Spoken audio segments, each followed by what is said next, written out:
Hello दोस्तों, स्वागत है आपका हमारे YouTube चैनल अनस्क्रिप्टेड स्टोरीज़ में। आज हम बात करने जा रहे हैं एक ऐसी अभिनेत्री की जिनकी सादगी और अदायगी के चर्चे शायद ही कोई भूल पाया होगा, जिसने प्यार किया तो फिर सब कुछ न्यौछावर कर दिया, जिनकी माँ थी एक कोठे वाली पर बेटी बन गई बॉलीवुड की मदर इंडिया। पर क्यों इस अभिनेत्री की हुई इतनी दर्दनाक मौत, और क्यों नहीं हो पाई मौत से पहले आखिरी इच्छा भी पूरी, और क्यों डॉक्टर भी कहने लगे अब इनको मौत दे देनी चाहिए। जी हाँ दोस्तों, हम बात कर रहे हैं अभिनेत्री नरगिस दत्त की। सारी कहानी आपको इस वीडियो के माध्यम से बताएंगे, पर आप बने रहिए वीडियो में। दोस्तों, नरगिस दत्त जी का नाम आते ही हमारे जहन में मदर इंडिया के फिल्म की तस्वीर सामने आने लगती है। उस फिल्म में महज 28 साल की उम्र में सुनील दत्त और राजेंद्र कुमार की मां का किरदार निभाकर हर किसी को चौंका दिया था नरगिस जी ने। हिंदी सिनेमा में महान अभिनेत्रियों में उनकी गिनती हमेशा होती रहेगी। दोस्तों, नरगिस दत्त का जन्म 1 जून 1929 को कोलकाता में हुआ था। उनकी माँ एक कोठे वाली थी और उनका नाम जद्दन बाई था। पर इसके पीछे भी एक किस्सा है जो आपको सुनाते हैं। बताया जाता है कि जद्दन बाई की शादी के बाद जब उनकी बारात लौट रही थी, तब उस पर डाकुओं ने हमला कर दिया था और दहेज के जेवरात लूटकर उनके पति को भी गोली मार दी थी। इस तरह शादी के दूसरे दिन ही जद्दन बाई विधवा हो गई थी। एक बार जद्दन बाई यूं ही घाट पर बैठकर कोई लोकगीत गुनगुना रही थी, तभी वहां से एक मंडली गुजरी। उस मंडली की एक महिला ने जद्दन बाई को अपने साथ चलने को कहा और जद्दन बाई फौरन उसके साथ जाने को तैयार हो गई, पर उसने उन्हें एक कोठे पर बेच दिया और कोठे वालों ने ही जद्दन बाई को ये नाम भी दिया था। बताते हैं कि जद्दन बाई इतनी खूबसूरत थी कि उनके हुस्न के चर्चे उस दौर में पूरे कोलकाता में थे। तभी वहाँ उनकी मुलाकात हुई मोहन चंद्र उत्तम चंद्र त्यागी यानी मोहन बाबू से, जो बेहद रईस ब्राह्मण परिवार के बेटे थे और मेडिकल की पढ़ाई करने के लिए लंदन जा रहे थे। पर उन्होंने भी जद्दन बाई के चर्चे इतने सुन रखे थे कि उनसे मिलने कोठे पर चले गए और पहली नज़र में दिल दे बैठे और ऐसे दीवाने हुए कि उनसे शादी ही कर ली। और शादी के बाद उनकी एक बेटी हुई नरगिस, जिसके बाद उनके घर वालों ने उन्हें घर से जायदाद से बेदखल कर दिया था। जिसके बाद दोनों मुंबई आ गए, जहां जद्दन बाई अपनी गायकी किया करती थी और उनकी गायकी में ठुमरी गायकी की खूब सराहना हुई। और बाद में वो भारत की पहली म्यूज़िक डायरेक्टर भी बनी और वो बेटी नरगिस को एक सफल अभिनेत्री बनाना चाहती थी। इसी वजह से महज 6 साल की उम्र में नरगिस ने बतौर चाइल्ड एक्टर काम किया तलाशे हक में।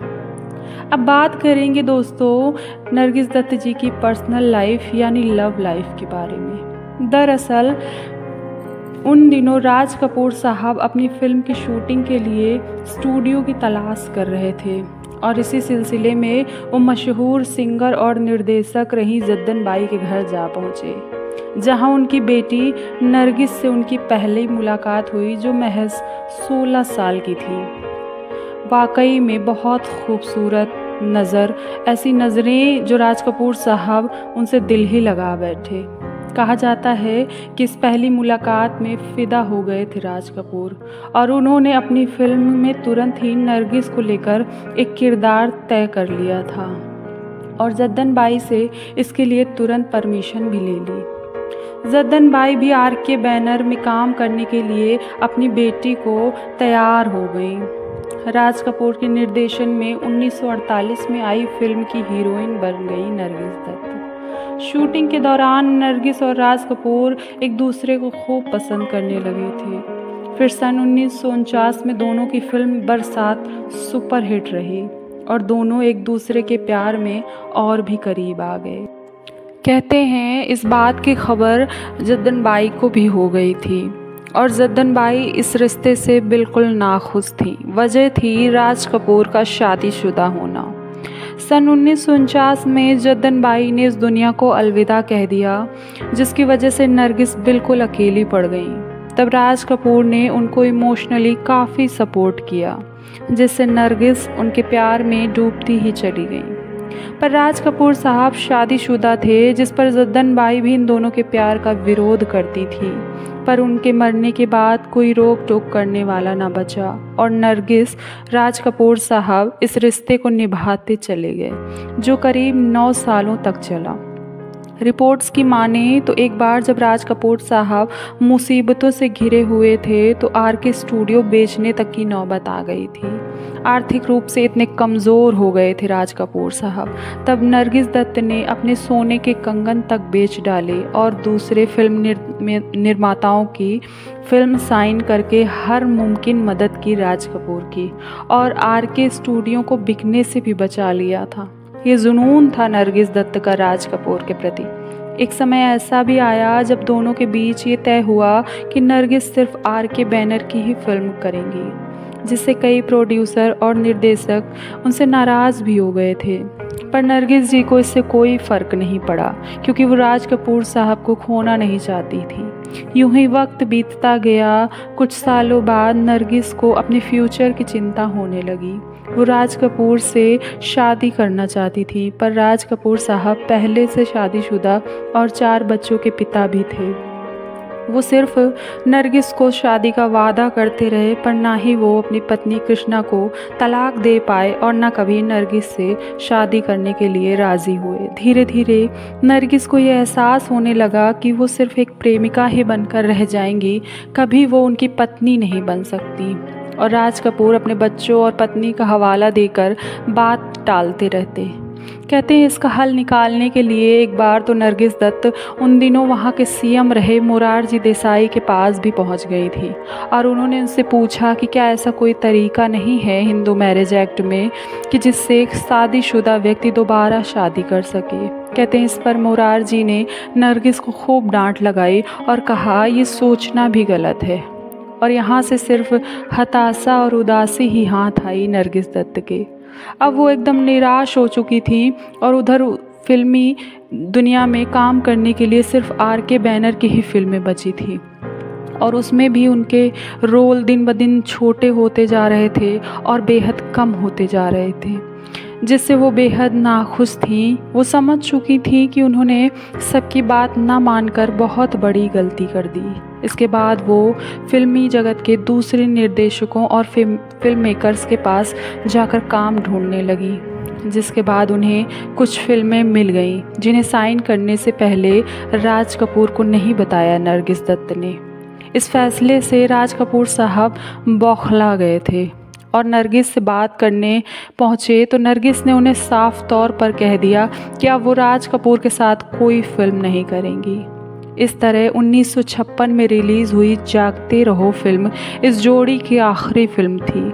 इसके बाद दोनों ने साथ कभी काम नहीं किया, और इसके बाद उन्होंने वो फिल्म की जिसके करने के बाद वो मदर इंडिया के नाम से विख्यात हो गई।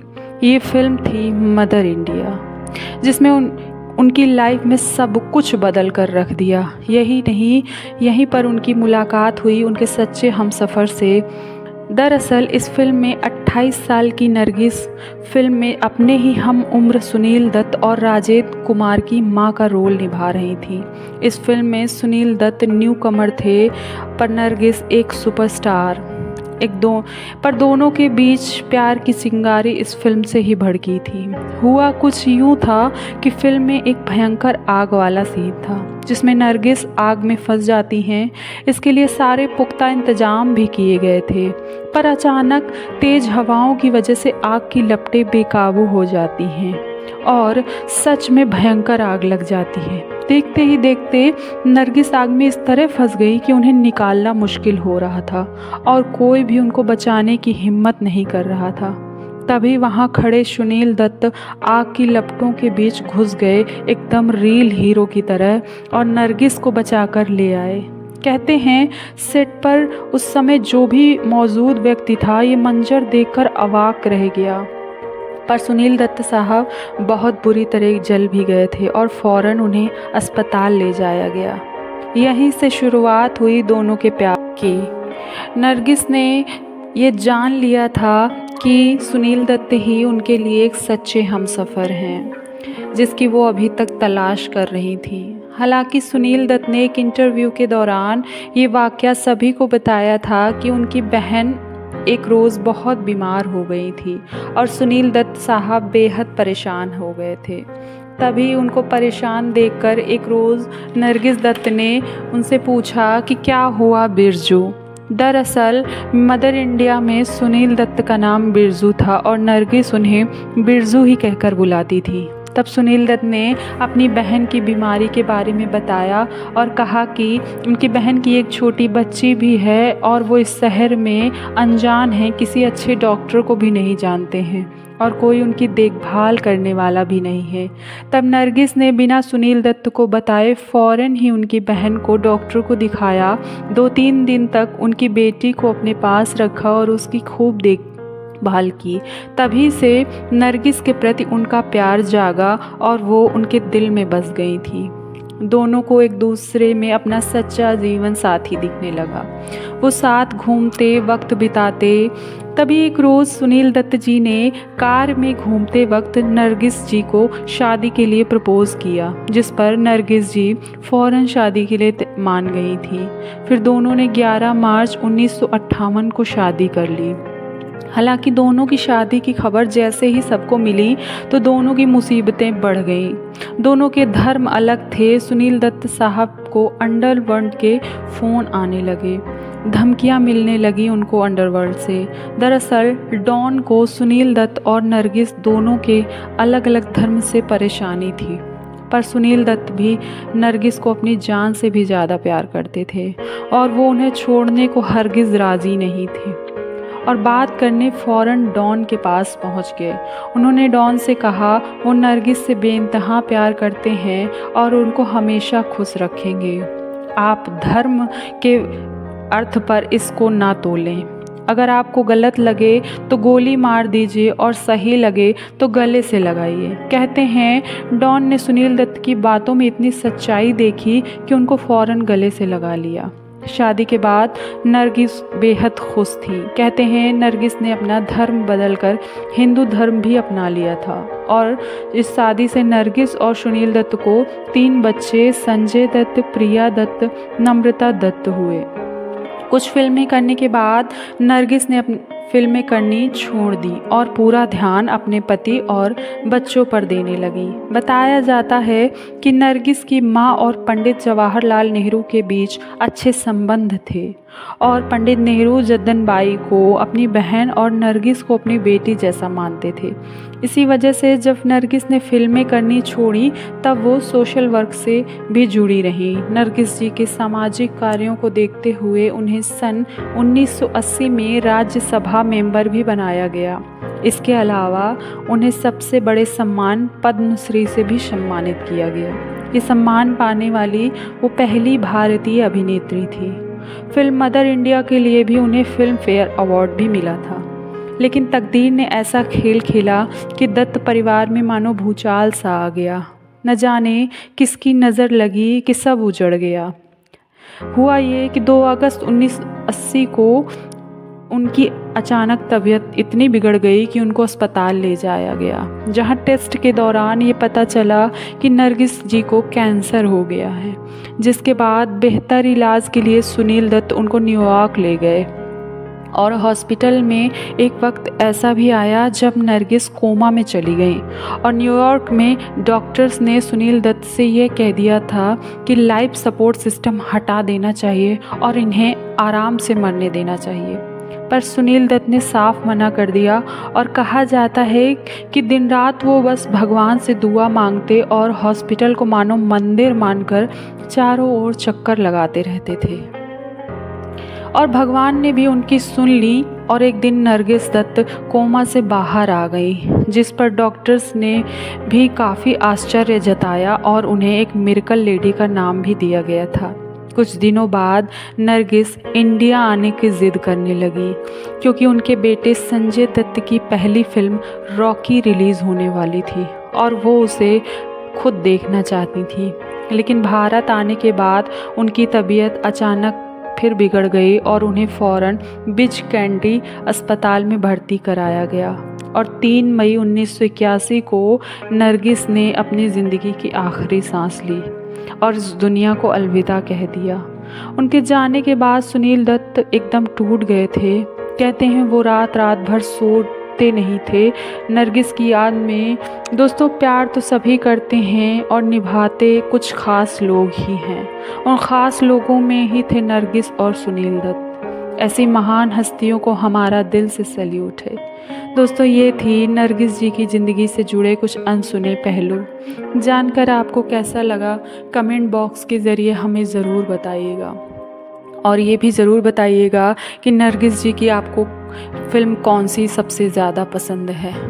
और अगर वीडियो अच्छी लगी हो तो एक लाइक और चैनल को सब्सक्राइब करना मत भूलिएगा, ताकि हम आपके लिए इसी तरह की बेहतरीन वीडियो लेकर आते रहें। मिलते हैं नेक्स्ट वीडियो में, तब तक के लिए नमस्कार।